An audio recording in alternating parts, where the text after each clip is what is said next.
What is the toughest or most important question when doing an interview? Let's dig in.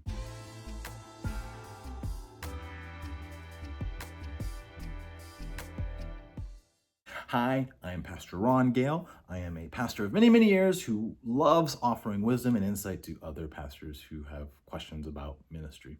So let's talk about the interview process. Above all, I'm going to answer the question right away, and that is vision. Vision is the toughest, most important question that you could ask anyone during the process, whether you're the interviewer or the interviewee. What do you see? What is your vision? Are you able to envision? And remember what Bill Hybels said in his book is that vision is a visual, a picture, a graph, something you can see, a visual of the future. So as a leader, I'm interested in what other leaders are able to see with this space, or see with the future, or see with this ministry. That is the biggest question that I'm concerned with when I'm doing an interview or when I am interviewed at a position. What is the vision? What is the visual? Can I see it with you? Right? But let's go deeper. Let's say you just don't know how to interview and you have a lot of questions and you don't know how to break it down. I break down our interview process into 5 categories, all beginning with the letter C, or is that C? However it ends up, C, all right? So this is not in order of value, but in order of importance when it comes to organizing your interview process. I'm gonna break it down here.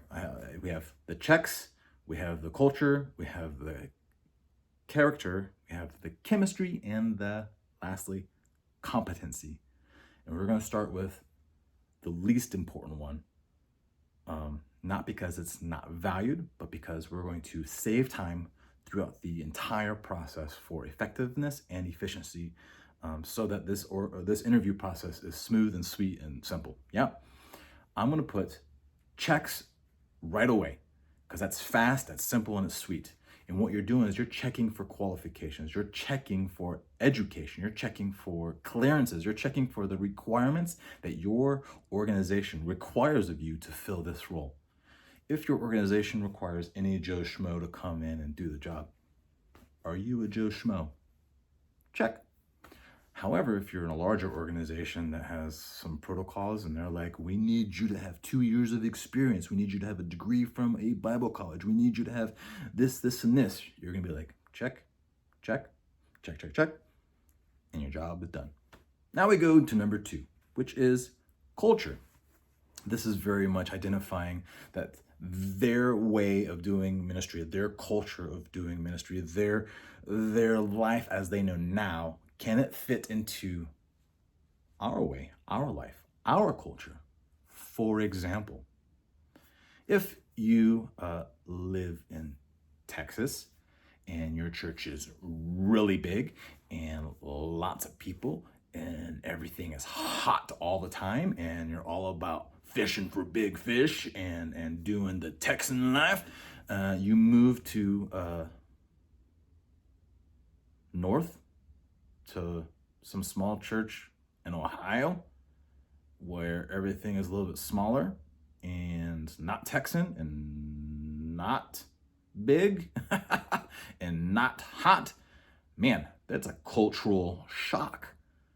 Can you take this individual from this culture and put them into this culture or that culture or whatever culture?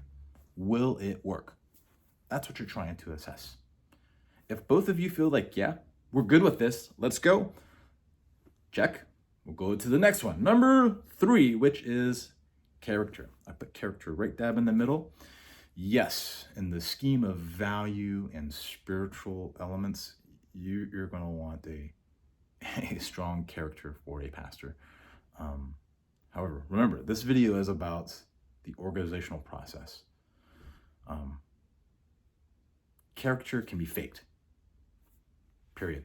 I know I'm coming to this interview. I have pre-planned answers to all the questions that I think you're going to ask about my character. Yes, I love Jesus. Yes, I read the Bible. Yes, the right thing to do in the situation is to be a nice guy and of good character, and blah, blah, blah. You can even give me an assessment, and I'm going to give you the correct answer because I've thought about it. So, there is that. There's also the idea that most pastors have already been assessed for good character, which is how they got their license in the first place. Some people debate, should pastors get licensed and be doctrine and all that jazz? This is one of the reasons why they do that, to test their character.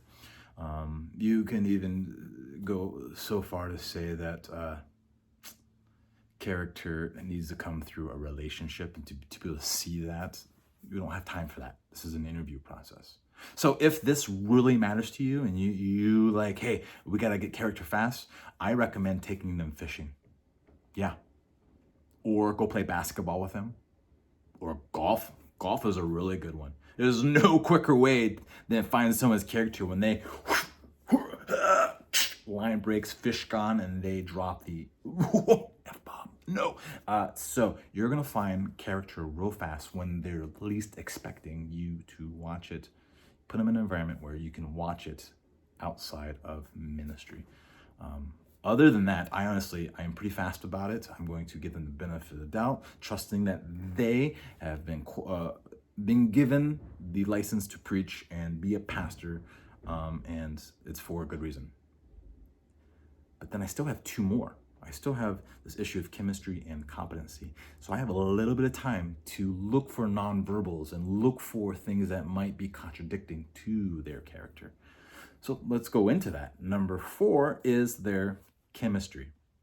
And this is a lot like chemistry class. Can you take this element and add it to this element and everyone's still happy? Can you take this element and add it to this element and things are better?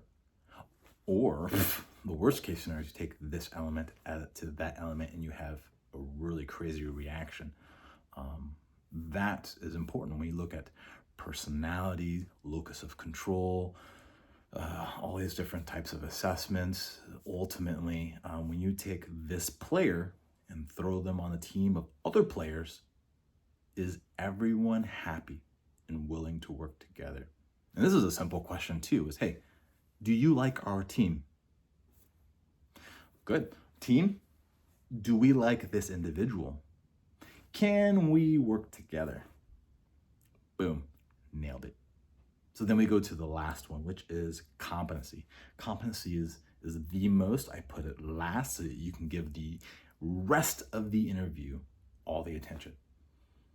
You go from checks to culture to character to chemistry. That's boom, boom, a little bit more time, boom, a little bit more time, boom. But now the competency. I'm going to spend a lot of time identifying competency. And competency is basically saying, do they have the ability to do what they say they can do?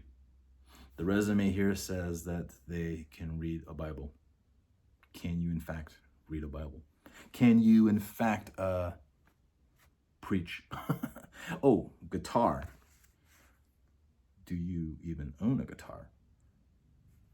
The list goes on. I'm looking to identify, can you actually do the things that we are hiring you to do?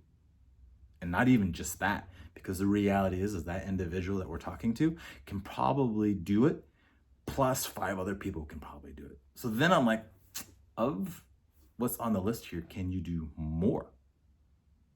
Why should I pick you over the other 5 who can also do the job description? Yeah. So the competency is, not only can you do it, but can you teach other people how to do it? And can you multiply the ministry? And can you make this thing bigger, better, faster, stronger, all the other Kanye words, right? And so competency then comes back to the most important question. The toughest, most important question is, what is your vision? Because that is a leadership question. When you look at all the leadership books, I got a leadership book here, I got all these books, right? And vision is in all those books. In the Bible, Without vision, people perish. And don't pull it out of context, but the truth is, if you visually cannot see where we are going, we've got problems. So let's pose the question, you as the interviewer. Get it?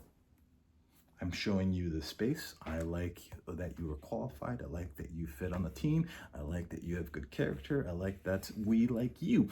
The question is now, after looking at the space, your department that you would oversee, what do you see? Paint me a picture of what you would do. Well, I see lights, and I see a stage, and I see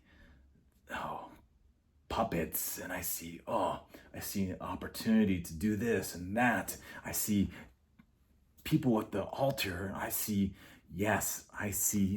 and let them paint a picture. And ultimately, you as the interviewer, you want to be able to see with your eyes what they're talking about, whether it's visually, graphically, paint, you name it. Can you imagine it in your brain as a visual, right? Then you as the interviewee, you're being asked this question, what do you see? This is your time to paint a picture, bro. Paint it good. You need to be Michelangelo in this hot minute. I see little kids growing to become little pastors, becoming big pastors. I see a discipleship program with 10 kids per leader. And I see a group there and a group there and a group there, and you're spelling it all out. And there's this big picture of a lot of people coming to Jesus is this something we want to be a part of together? That's the answer. This is what people are looking for. Can we work together, and do we want to be a part of one another's vision? And that's it. Smash that like button.